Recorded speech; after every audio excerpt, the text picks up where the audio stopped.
ഇന്ന് തന്നെ ഡൗൺലോഡ് ചെയ്യൂ. കാണൂ നിങ്ങളുടെ ഫേവറേറ്റ് ഷോസ്. ചെയ്തവർക്കൊക്കെ ശിക്ഷ ഉറപ്പല്ലേ?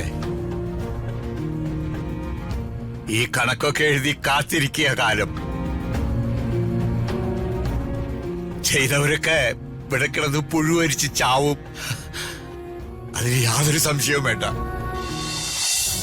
ഉരുക്കുക എന്റെ ആങ്ങൾ എവിടെ ഇരിക്കുന്നേ? അതുകൊണ്ടാ ഞാൻ ഇതൊക്കെ ക്ഷമിക്കുന്നേ. അറിയാം, അവള് പല കാര്യത്തിലും എനിക്ക് ശത്രു തന്നെയാ. പക്ഷേ ഞാൻ വളർത്തിയതല്ലേ അവളെ. അതുകൊണ്ട് എനിക്ക് അവളോട് വാത്സല്യം മാത്രമേ ഉള്ളൂ.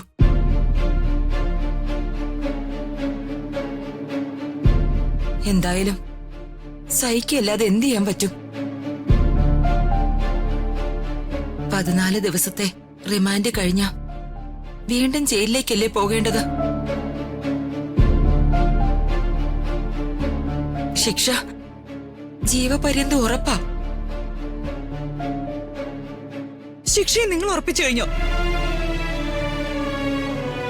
എന്താ ജഡ്ജിന് വിധി എഴുതി കൊടുത്തത് നിങ്ങളാ? എന്റെ യാമിനി, ഇതൊക്കെ പറയുമ്പോ എനിക്ക് ദുഃഖമുണ്ട്. പക്ഷേ സത്യമായിട്ട് പറഞ്ഞല്ലേ പറ്റൂ. തെളിവുകളും ഒക്കെ മോൾക്കെതിരാണ്.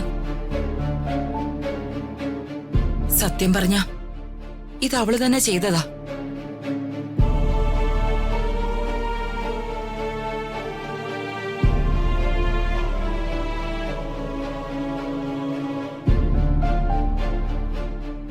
ഈ ദുഷ്ടചന്ദ്രനെ തല്ലിക്കൊന്നും ജയിലിലേക്ക് പോയാലോ?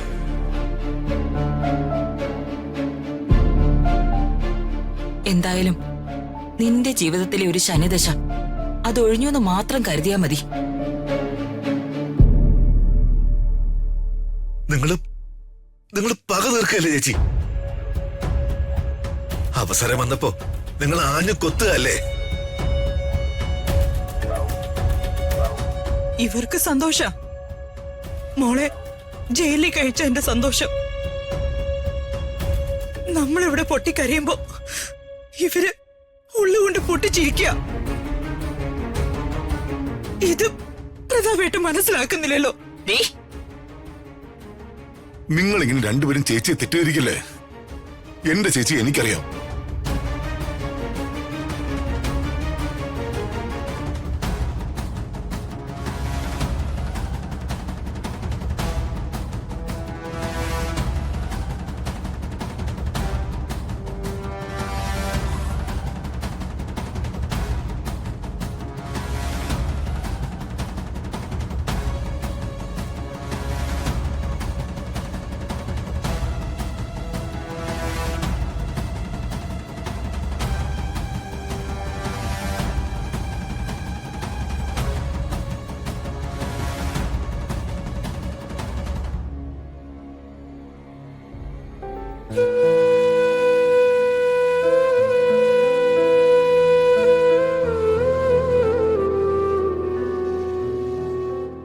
നിന്നോട് എന്ത് പറയണമെന്നും എങ്ങനെ ആശ്വസിപ്പിക്കണമെന്നും എനിക്ക് അറിയില്ല രാജു.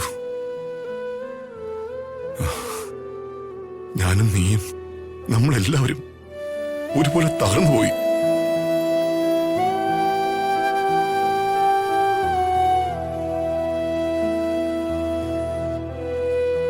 കരുത്തോടെ നിൽക്കണം. നമുക്കിനിയും ഫൈറ്റ് ചെയ്യണം. ഈ രാജ്യത്ത് ഇനിയും കോടതികളും വക്കീലന്മാരും ഉണ്ടല്ലോ.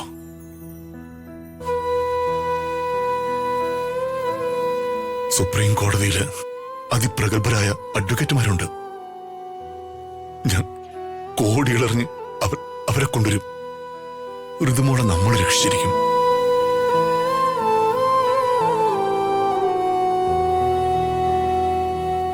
നമ്മുടെ കൂടെ ദൈവമുണ്ട് സാറേ. അതിനപ്പുറം ഒരു കോടതിയില്ല.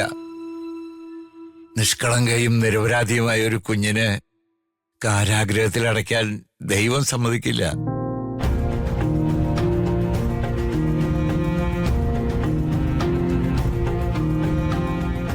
ആരൊക്കെ വാളെടുത്താലും നമ്മുടെ കുഞ്ഞിനെ നമുക്ക് തിരികെ കിട്ടും.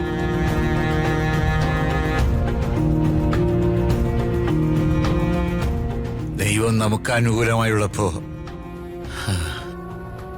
ഈ പ്രതികൂലങ്ങളൊക്കെ മാറിപ്പോവും.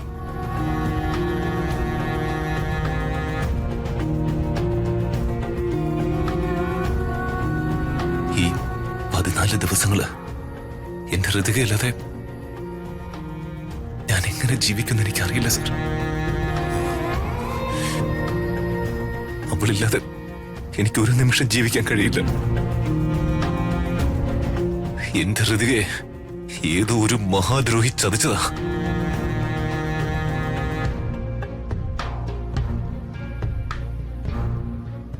ചതിച്ചവരുടെ തലയിൽ വെള്ളിടി വീഴും. അവരാരാണെങ്കിലും കഴിഞ്ഞു ചാവും.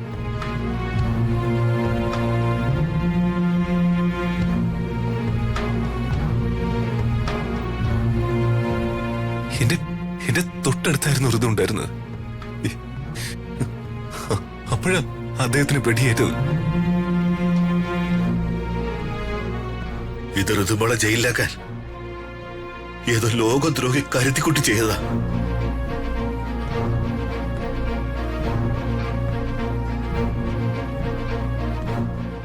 ചെയ്തവർക്കൊക്കെ ശിക്ഷ ഉറപ്പല്ലേ? ഈ കണക്കൊക്കെ എഴുതി കാത്തിരിക്കുക കാലം. ചെയ്തവരൊക്കെ പിടക്കിടത് പുഴുവരിച്ച് ചാവും. അതിൽ യാതൊരു സംശയവും വേണ്ട.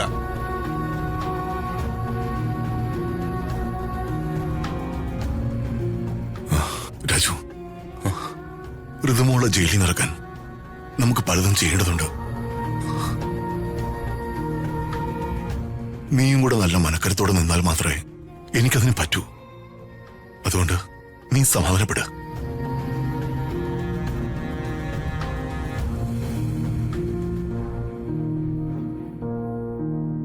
ശേഖര, ഇവനെ മുകളുടെ ഋതുമോളുടെ റൂമിൽ കൊണ്ടാക്കാം. വേണ്ട സാറേ,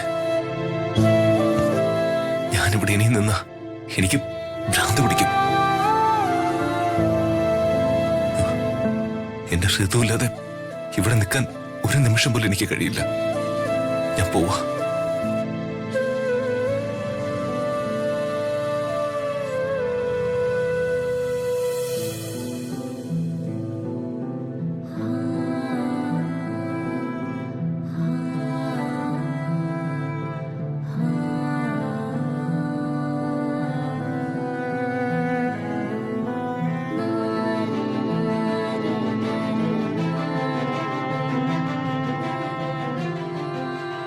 അകലെ